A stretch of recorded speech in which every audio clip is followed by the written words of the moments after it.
Nothing will be impossible with God. Ganito po yan. Here's my point. If you or your POV is like Mary, you're always on the flesh, focused on the world, focused on practical reasons and natural laws, which is okay, because we live here, we don't live in heaven. Right? You would have to counter it with God's truth. And God's truth is this.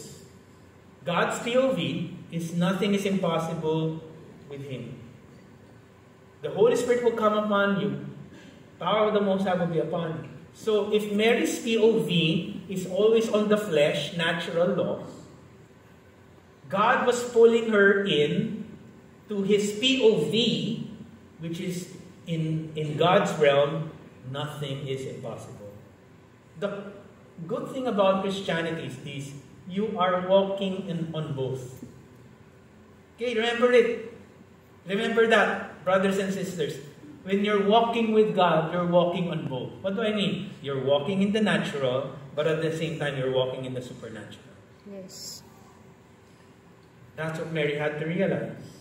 And that's a message also for us to be able to understand. That, hey, God can do impossible things. Some of you might ask, how did my husband change, Pipa?